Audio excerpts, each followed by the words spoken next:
Okay, so we have some new events in the West Boys case. Apparently, new indictments have been handed down for Jacqueline and Trezell West that include involuntary manslaughter. And the wording is a little odd, so I just kind of want to go over it. I have not found the actual indictment, but I do have some news coverage on it, and it does mention that wording in there. So we're going to talk about that a little bit today. But first, we're going to listen to this news coverage. Thanks, Brandon. Turning now to the case of the West Boys. Their adoptive parents arraigned today, charged with killing the boys. Trezell West faced 7 charges, including 2 counts of second-degree murder, 2 counts of child cruelty, reporting an emergency, and voluntary. A trial is set to begin July 25th.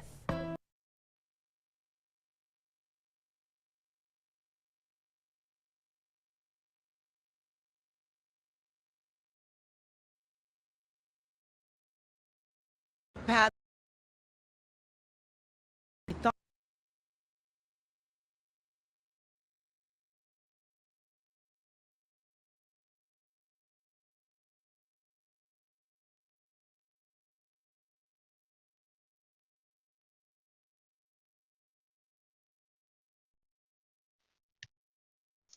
So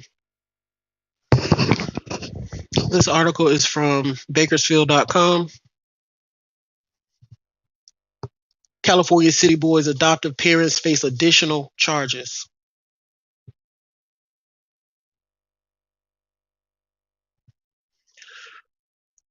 Two adoptive parents charged with second-degree murder in the deaths of 2 California City brothers pleaded not guilty to additional charges Friday. Both Jacqueline, 32, and Trezell West, 36, now face 1 count of involuntary manslaughter and a conspiracy charge in the deaths of Orrin, 4, and Orson, 3, West. The grand jury originally had indicted them each for 2 counts of second-degree murder, 2 counts of willful cruelty to a child, and 1 count of falsely reporting an emergency in the boys' deaths. A superseding indictment, which the reconvened grand jury granted Tuesday, states a timeline under the conspiracy charges.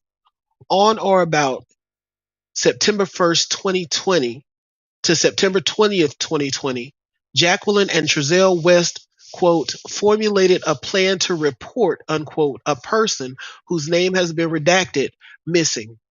On or about September 17th, 2020, and, quote, unknown co-conspirator killed, unquote, another person whose name has been redacted according to the superseding indictment. Judge Chad A. Louis previously issued a gag order in the case, preventing attorneys on either side from commenting. A readiness hearing is set for July 15th. Trial is set to begin July 25th.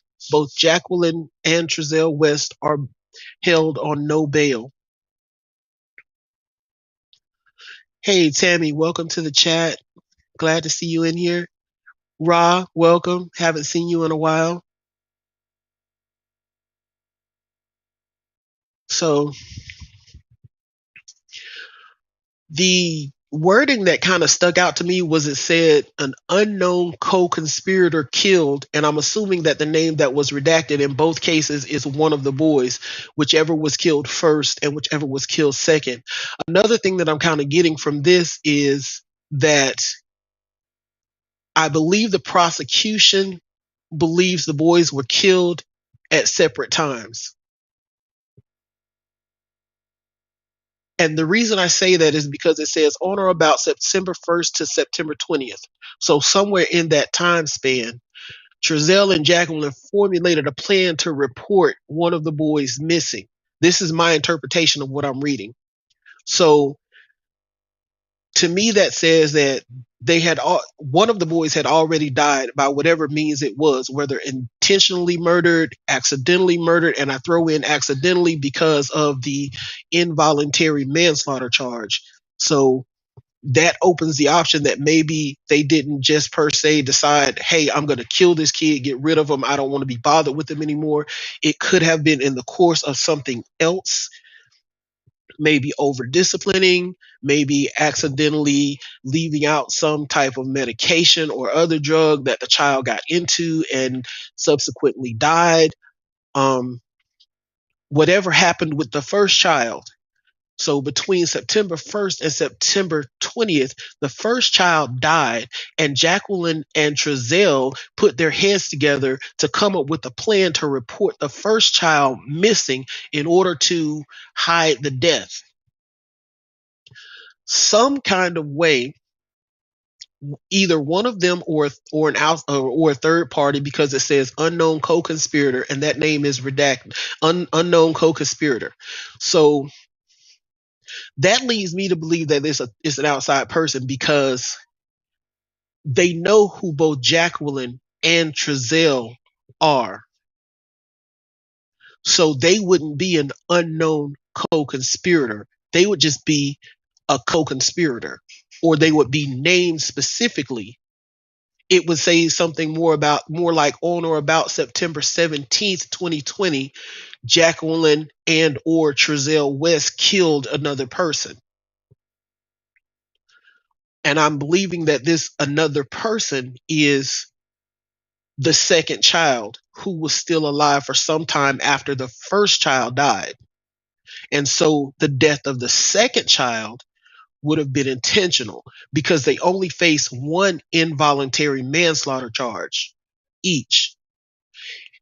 If it was a case where both children died at the same time accidentally, let's say they both got into some medication that was left out, or they both got under the sink and drank some household cleaners and died, then that would be two involuntary manslaughter charges, because two children died. But they're only being charged with one count of involuntary manslaughter each. So that leads me to believe that one child accidentally died, but the second child was intentionally killed. Now, it could be, hi PJ, it could be that, but this is so very highly unlikely that I'm just not even considering it an option. I'm just putting it out there simply because it could be an option.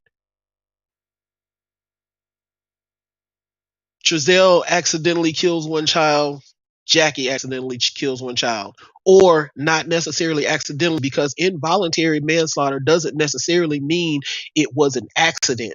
It could mean that you were doing something that action could lead to the death of the person upon whom you're committing that action.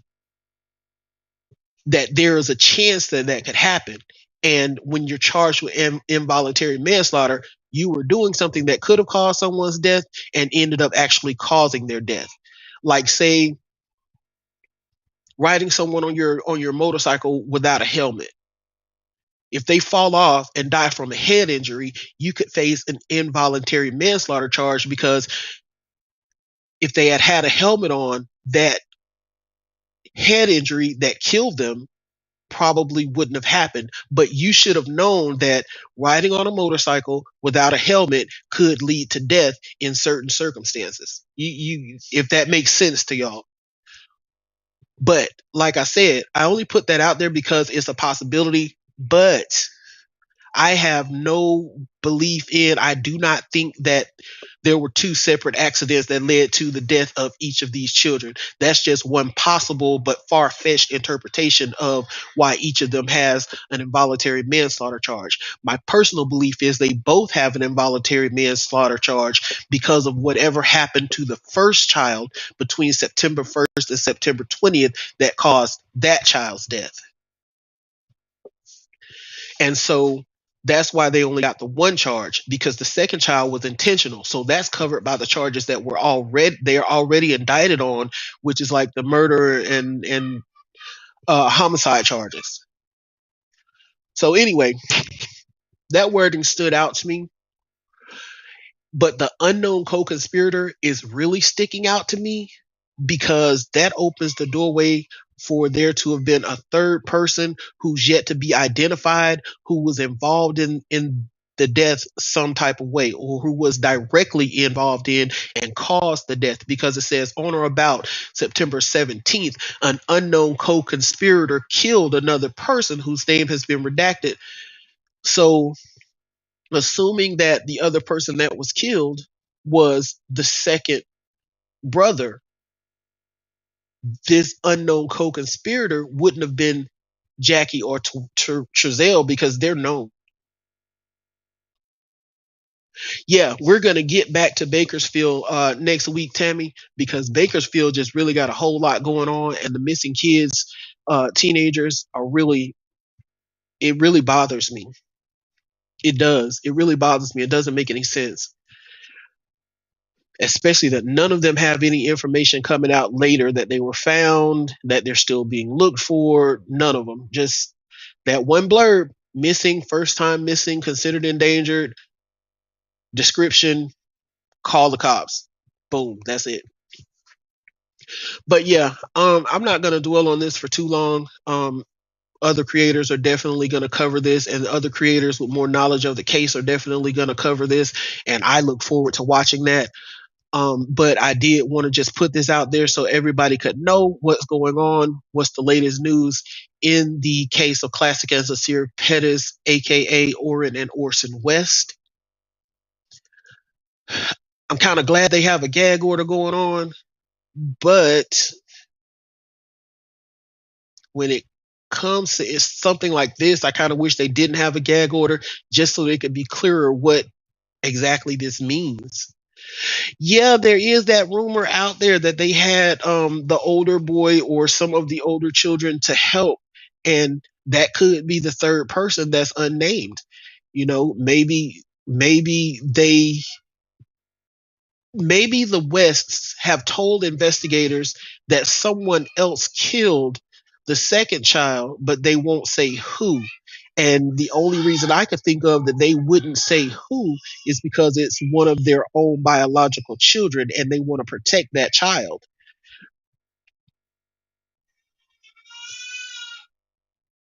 And then just putting it on the table that there's a chance that there's a third party involved could also possibly uh, take some of the heat off them as far as the severity of their sentence later.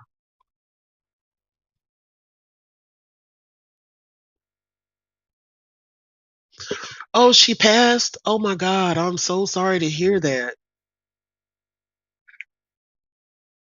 I'm so sorry to hear that. I remember you saying that you were at her house, or that you and her were watching my show that night, because that was the same night that you said there were gunshots in your neighborhood, right?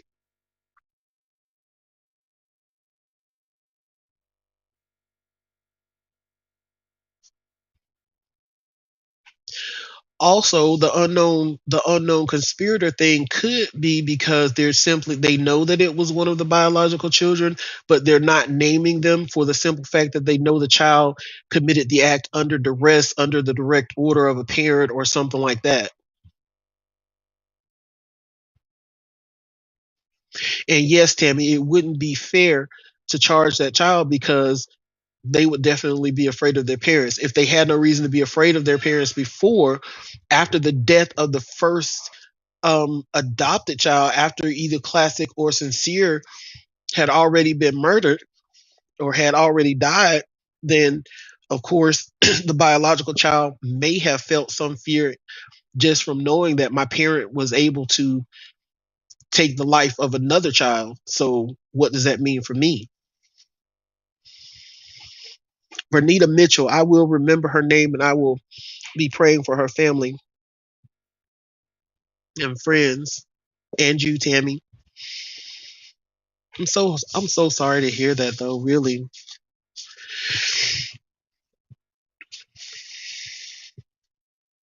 I've lost a few friends, and sometimes losing a friend can hurt more than losing even like a blood relative.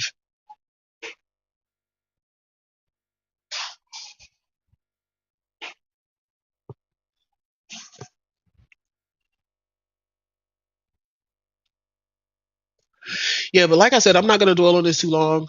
I just wanted to put this information out there for my viewers and keep us up to date on what's going on with Classic and Cincere, and as well as with other cases. I did want to show this real quick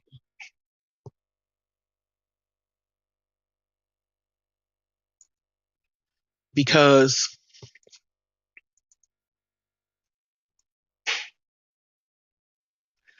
there's actually still a reward out for information leading to finding the boys. And I think a lot of people might not be aware of this, or assume that the reward is no longer on the table since the Wests have been arrested, indicted, and charged and are pending trial.